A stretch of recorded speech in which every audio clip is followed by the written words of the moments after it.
نحمده ونصلي على رسوله الكريم اما بعد فاعوذ بالله من الشيطان الرجيم بسم الله الرحمن الرحيم رب اشرح لي صدري ويسر لي امري واحلل عقدة من لساني يفقهوا قولي۔ آج سے میں کچھ احادیث رمضان کے بارے میں، روزے کی فرضیت کے بارے میں اور روزے سے متعلقہ مسائل کے بارے میں بیان کروں گی۔ آپ میں سے بہت سے لوگ ان احادیث سے واقف بھی ہوں گے۔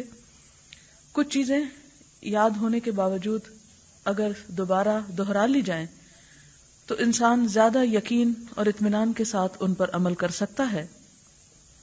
اور جیسا کہ آپ جانتے ہیں کہ یہ علم ایسا نہیں کہ جو صرف ہمارے لیے ہو، یہ علم باقی ان تمام لوگوں کے لیے ہے جو یہاں پر نہیں آتے۔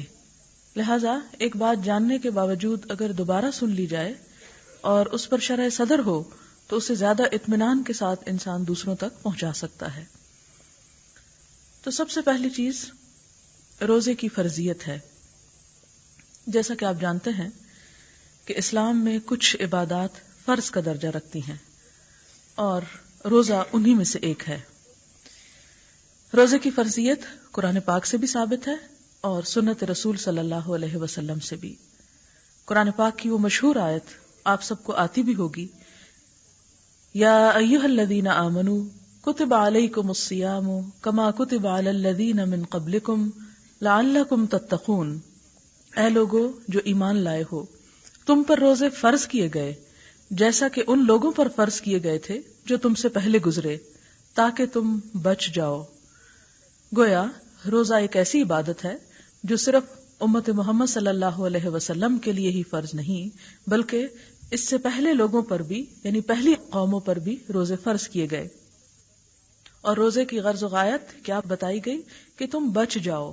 تتقون، جیسا کہ آپ سب جانتے ہیں کہ تقوی کا لفظی معنی، لغوی معنی بچنا ہے۔ کس سے بچ جاؤ؟ گناہوں سے بچ جاؤ۔ انسان جب روزہ رکھ کر حلال چیزوں سے بچتا ہے تو یہ بچنے کی پریکٹس انسان کو حرام سے بھی بچنے کی قوت اور ہمت دیتی ہے۔ اور دوسرا معنی یہ کہ آخرت میں عذاب سے بچ جاؤ، دنیا میں گناہوں سے بچ کر آخرت کے عذاب سے بچ سکو، یعنی اس روزے کا فائدہ خود تم ہی کو ہوگا۔ روزے کی فرضیت کے بارے میں نبی اکرم صلی اللہ علیہ وسلم نے فرمایا، ان ابن عمر رضی اللہ عنہما قال قال رسول اللہ صلی اللہ علیہ وسلم بنی الاسلام علی خمس شہادت ان لا الہ الا اللہ وان محمدا عبدہ ورسولہ واقام الصلاۃ وایتاء الزکاۃ والحج وصوم رمضان، متفق علیہ۔ حضرت عبداللہ بن عمر رضی اللہ تعالی عنہ کہتے ہیں کہ رسول اللہ صلی اللہ علیہ وسلم نے فرمایا، اسلام کی بنیاد 5 چیزوں پر ہے۔ نمبر 1 کلمہ شہادت، اشہد ان لا الہ الا اللہ واشہد ان محمدا عبدہ ورسولہ۔ نمبر 2 نماز قائم کرنا۔ نمبر 3 زکوٰۃ ادا کرنا۔ نمبر 4 حج، اور نمبر 5 رمضان کے روزے رکھنا۔ بنیاد کس کو کہتے ہیں؟ یا یہاں پر جیسا کہ لفظ بنیا استعمال ہوا ہے، یعنی بنایا گیا، تو اس کا معنی ہے کہ وہ بنیادی چیز جس کے بغیر کوئی عمارت قائم ہی نہیں رہ سکتی۔ اس کو آپ پلر سے بھی تشبیہ دے سکتے ہیں، جیسے کہ ایک اور حدیث میں نماز کے بارے میں آتا ہے کہ الصلاۃ عماد الدین، نماز دین کا ستون ہے۔ اس وقت جس کمرے میں آپ بیٹھے ہیں، اس کی چھت کو سہارا دینے کے لیے آپ دیکھ رہے ہیں کہ کچھ ستون آپ کے سامنے ہیں۔ اگر ان ستونوں کو ہٹا دیا جائے تو آپ کا کیا خیال ہے کہ یہ چھت باقی رہے گی؟ یہ چھت باقی نہیں رہ سکتی۔ بالکل اسی طرح اگر ان بنیادی عبادات میں سے، ان بنیادی چیزوں میں سے کسی چیز کو زندگی سے نکال دیا جائے یا اسے لازم نہ سمجھا جائے تو اسلام کی عمارت بھی ڈھہ جاتی ہے۔ اسلام کی عمارت ڈھہ جانے کا کیا مطلب ہے؟ کہ انسان صحیح طور پر مسلمان نہیں رہتا۔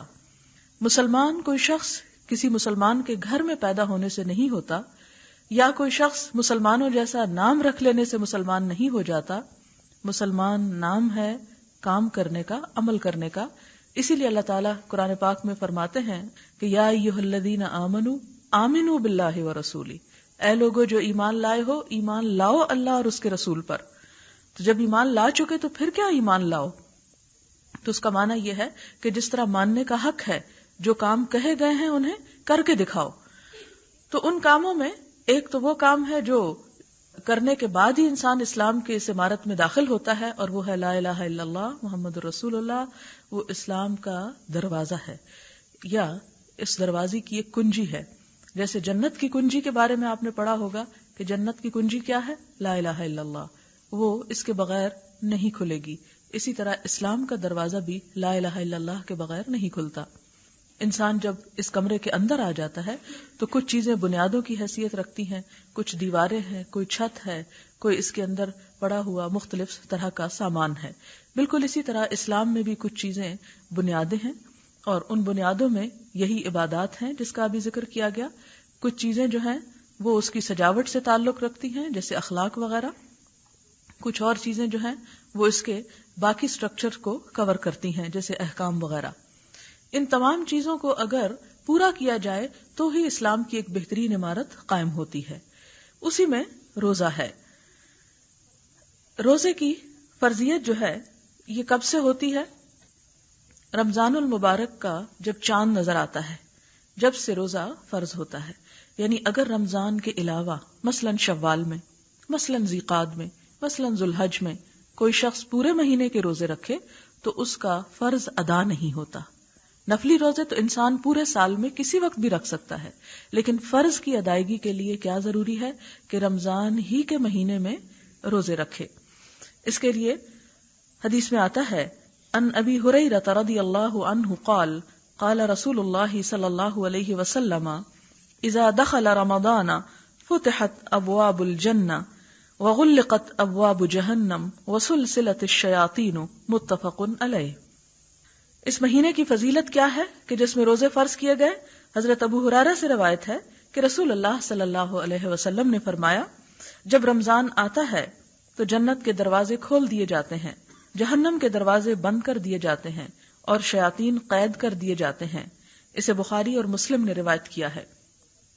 یعنی رمضان کے اندر روزہ رکھنے کی فضیلت اس لیے بھی ہے کہ رمضان کی اپنی ایک فضیلت ہے. جس طرح ذوالحج کی اپنی ایک فضیلت ہے کہ اس میں بھی انسان ایک عبادت کا بہت بڑا فریضہ ادا کرتا ہے، اسی طرح رمضان کی بھی. اور اس کی فضیلت میں کیا کچھ ہے کہ جنت کے دروازے کھول دیے جاتے ہیں. یعنی انسانوں کے دل میں ایسے کاموں کا ایک خاص شوق پیدا کیا جاتا ہے کہ بندوں کا دل نیکی کی طرف لگتا ہے. آپ ذرا تھوڑی دیر کے لیے غور کریں کہ اگر یہ آج کا دن رمضان کا نہ ہوتا اور یہ رات رمضان کی نہ ہوتی تو کیا ہم سب یہاں بیٹھ سکتے تھے؟ ہمارا اس طرف آنے کو دل بھی نہ چاہتا. سچی بات ہے کہ اس طرف رخ کرنے کو بھی دل نہ چاہتا. یہ کیا چیز ہے جو اس وقت ہم سب کو یہاں جمع کیے ہوئے ہے، اور ہم اپنی خوشی کے ساتھ اپنے سب کام، گھر بار، ہر چیز چھوڑ کر پوری محبت اور دل جمی کے ساتھ یہاں پر بیٹھے ہیں. تو یہ اللہ کی رحمت ہے اور اللہ تعالیٰ کی دی ہوئی خاص توفیق ہے جو اس مہینے میں بندوں کو ملتی ہے تاکہ بندے نیکی کے عادی ہو جائیں. آپ دیکھیں کہ پہلا قدم اٹھانا ہمیشہ مشکل ہوا کرتا ہے، لیکن جب اللہ تعالیٰ کی خاص رحمت ہوتی ہے اور انسان وہ قدم اٹھا لیتا ہے اور نیکی کا کچھ عادی ہو جاتا ہے تو پھر سال بھر بھی اس کے لیے نیکی کرنا آسان ہو جاتا ہے. پھر فرمایا کہ جہنم کے دروازے بند کر دیے جاتے، شیاطین قید کر دیے جاتے. شیطانوں کو بھی قید کرنے کا اصل مقصد یہی ہے کہ انسان کو پھر کھل کر اپنے اون پر نیکی کرنے کی توفیق ہو. یعنی وہ نیگیٹو فورسز جو اس کو نیکی کرنے سے روکتی ہیں، باز رکھتی ہیں، ان کو پکڑ لیا جائے. اور اس طرح انسان کا ایک اور امتحان بھی ہوتا ہے کہ اب اسے اور تو کوئی باہر کی بیرونی کوئی فورس نہیں جو اسے اچھے کام سے روکے، لیکن جو اس کے اندر کی اگر نفس یا اس کی خواہشات اسے نیکی کی طرف آنے نہیں دیتی تو وہ انسان کی پھر انتہا درجے کی بدبختی ہے. اس مہینے کی فضیلت اس بات سے بھی پتہ چلتی ہے کہ اس میں اگر عمرہ کیا جائے تو اس کا ثواب حج کے برابر ہوتا ہے. ان عطاء رحمہ اللہ قال سمعت ابن عباس رضی اللہ عنہما یحدثنا قال قال رسول اللہ صلی اللہ علیہ وسلم لامرأة من الانصار سماها ابن عباس رضی اللہ عنہما فنسیت اسمها ما منعك ان تحجی معنا قالت لم يكن لنا الا نادخان فحج ابو ولدها وابنها على نادح وترك لنا نادحا تندح عليه قال فاذا جاء رمضان فاعتمري فان عمرة فيه تعدل حجة. رواہ مسلم. حضرت عطا رضی اللہ تعالیٰ عنہ کہتے ہیں کہ میں نے عبداللہ بن عباس سے سنا کہ نبی صلی اللہ علیہ وسلم نے انصار کی ایک عورت ام سنان سے فرمایا. عبداللہ بن عباس رضی اللہ تعالیٰ عنہ نے اس کا نام بھی لیا، لیکن یہ راوی کہتے ہیں میں بھول گیا، ان کا نام ام سنان تھا. تم ہمارے ساتھ حج پر کیوں نہیں چلتی؟ عورت نے عرض کیا ہمارے پاس صرف 2 اونٹ تھے، ایک پر میرا شوہر اور بیٹا دونوں حج کے لیے گئے ہیں، اب ایک اونٹ گھر میں ہے جس پر ہم پانی وغیرہ لاتے ہیں. تو نبی صلی اللہ علیہ وسلم نے فرمایا اچھا جب رمضان آئے تو عمرہ کر لینا، اس کا ثواب بھی حج کے برابر ہے. اسے صحیح مسلم نے روایت کیا. یہ صحیح حدیث ہے، یعنی سنی سنائی بات نہیں.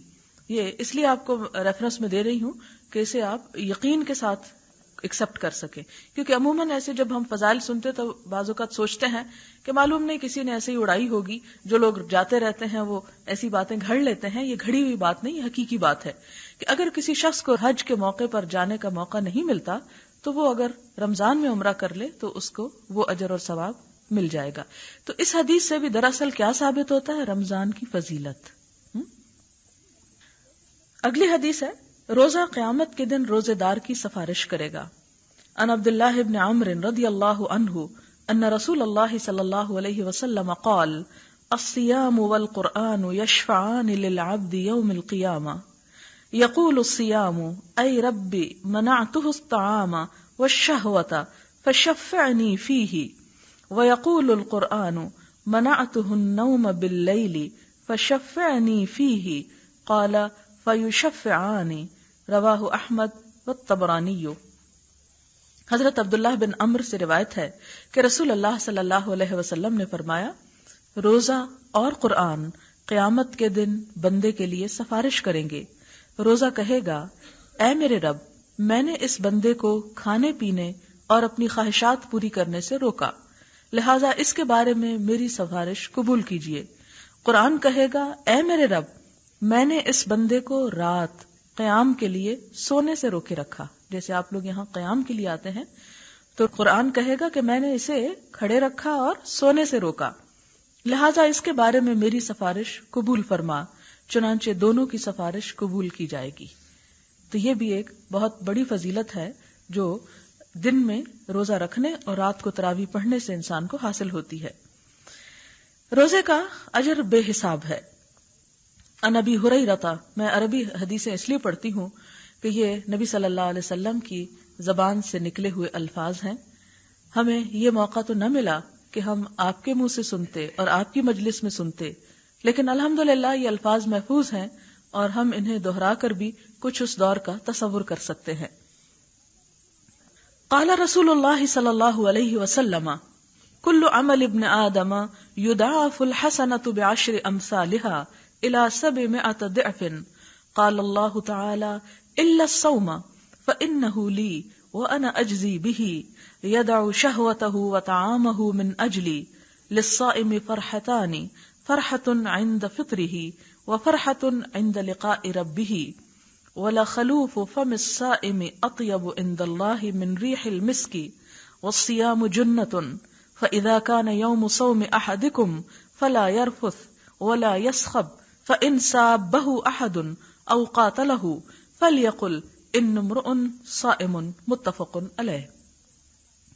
حضرت ابو ہریرہ رضی اللہ تعالیٰ عنہ کہتے ہیں کہ رسول اللہ صلی اللہ علیہ وسلم نے فرمایا آدمی کے ہر نیک عمل کا ثواب 10 گنا سے لے کر 700 گنا تک نیت اور خلوص کے مطابق بڑھتا رہتا ہے یا بڑھا دیا جاتا ہے.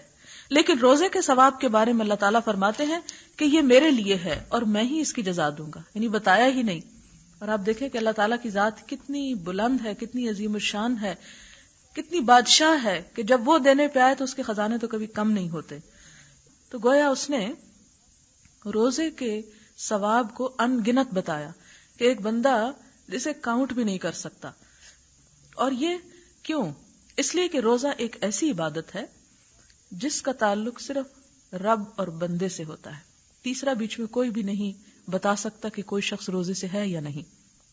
مثلا ایک شخص نے بظاہر لوگوں کے سامنے روزہ رکھا ہوا ہے، لیکن چھپ کر کوئی ایسا کام کر لیتا ہے کہ جس سے روزہ ساقط ہو جائے تو کوئی بھی اسے کوئی سزا نہیں دے سکتا.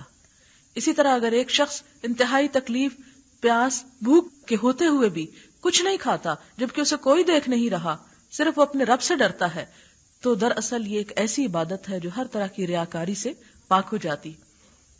آپ نماز پڑھتے ہیں تو کوئی آپ کو دیکھ لیتا ہے. اسی طرح آپ حج پہ جائیں تو سب کو پتہ چل جاتا ہے. آپ کسی کو زکوٰۃ دیں تو جس کو آپ دیں گے اسے پتہ چل جائے گا. لیکن روزہ، اگر آپ روزے سے ہیں تو کوئی نہیں جان سکتا کہ آپ کس حال میں واقعی ہیں یا نہیں سوائے آپ کے رب کے. اسی لیے اس کی جزا اللہ تعالی خود دیں گے. روزہ دار اپنی ساری خواہشات اور کھانا پینا صرف میری خاطر چھوڑتا ہے. روزہ دار کو 2 خوشیاں حاصل ہوتی ہیں. ایک خوشی افطار کے وقت، خاص انتظار ہوتا ہے نا اچھا کتنے منٹ باقی، اور دوسری خوشی اپنے رب سے ملاقات کے وقت. اور یہ اس سے بھی بڑی خوشی ہوگی. جیسا کہ آپ جانتے ہیں کہ جب ایک انسان اپنے رب کو سامنے دیکھے گا تو جنت کی بھی ہر نعمت اس کے سامنے ہیچ ہو جائے گی، حقیر ہو جائے گی. ایک حدیث میں آتا ہے کہ بندہ جب اللہ تعالیٰ کے پاس پہنچیں گے سب جنت والے جنت میں، تو اللہ تعالیٰ پھر ان سے پوچھ اچھا ابھی کچھ اور چاہیے؟ تو جو کوئی مانگے گا اسے سب کچھ دے دیا جائے گا. پھر اس کے بعد اللہ تعالیٰ اپنا دیدار کروائے، اور جب دیدار کروائیں گے تو جنت والوں کو وہ ہر چیز بھول جائے گی جو انہوں نے پہلے مانگ رکھی ہوگی یا لے رکھی ہوگی. حالانکہ جنت خود کیا چیز ہے جس کے بارے میں آتا ہے کہ کسی آنکھ نے دیکھی ہی نہیں وہ جگہ، کسی کان نے اس کے بارے میں سنا ہی نہیں، اور کوئی دماغ اس کا سوچ بھی نہیں سکتا، یعنی کسی کے تخیل میں بھی نہیں گزر سکتا. اتنا حسن ہے اس میں. تو پھر اس کے مقابلے میں رب کا حسن، اس وقت جو انسان کو خوشی ہوگی. اور پھر آپ دیکھیں کہ یہ تو دیدار کی خوشی ہے، یہاں ملاقات کی خوشی بھی ہے. آپ کو پتا ہے کہ ہر شخص اپنے رب سے ملاقات کرنے والا ہے. جیسے قرآن پاک میں آتا ہے یا ایھا الانسان انک کادح الی ربک کدحا فملاقیہ، کہ اے انسان تو کشا کشا اپنے رب کی طرف چلتا جا رہا ہے، پھر اس سے ملاقات کرنے والا ہے. تو وہ حشر کا میدان جس میں سب سے پہلے انسان رب کے سامنے جا کھڑا ہوگا، تو روزہ دار اس وقت خوش کر دیا جائے گا، اسے گھبراہٹ اور خوف نہیں ہوگا، وہ پورے اطمینان کے ساتھ اپنے رب سے ملاقات کرے گا. تو یہ ایک بہت بڑی سعادت ہے جو اس مشقت کے بعد ہی انسان کو ملتی ہے. مزید آپ نے فرمایا کہ روزے دار کے منہ کی بو اللہ تعالیٰ کو مسک کی خوشبو سے بھی زیادہ پسند ہے. نیز آپ نے فرمایا کہ روزہ گناہوں سے بچنے کے لیے ڈھال ہے، لہٰذا جب کسی کا روزہ ہو تو کوئی فحش بات نہ کرے، کوئی بےہودہ بات نہ کرے. اگر کوئی اسے برا کہے یا لڑنے کی کوشش کرے تو اسے کہہ دے کہ میں روزہ دار ہوں. اسے بخاری اور مسلم نے روایت کیا ہے. تو اس سے کیا پتہ چلتا ہے کہ روزہ ڈھال ہے. ڈھال کیا کرتی ہے؟ تلوار کے وار کو روکتی، انسان کو ہلاک ہونے سے بچاتی. تو اسی طرح روزہ بھی انسان کو ایک تو برائیوں سے بچاتا ہے اور دوسرا ہلاکت میں، خسارے میں جانے سے روکتا ہے، کیونکہ برائیاں ہی دراصل انسان کے لیے ہلاکت کا دروازہ کھولتی ہیں.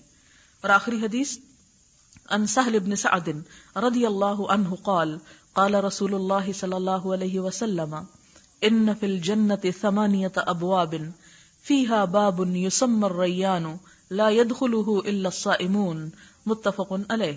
حضرت سہل بن سعد کہتے ہیں کہ رسول اللہ صلی اللہ علیہ وسلم نے فرمایا جنت کے 8 دروازے ہیں، ان میں سے ایک کا نام ریان ہے، اس سے صرف روزہ دار ہی داخل ہوں گے. اسے بخاری اور مسلم نے روایت کیا ہے. یعنی خاص اہتمام ہوگا ان لوگوں کے استقبال کا جو روزے کا اہتمام کرتے ہیں. تو اللہ کرے کہ ہمارے روزے بھی ایسے ہوں جو ہمارے رب کو پسند آ جائیں. وآخر دعوانا ان الحمدللہ رب العالمین. سبحانک اللہم و بحمدک نشہد ان لا الہ الا انت نستغفرک و نتوب الیک.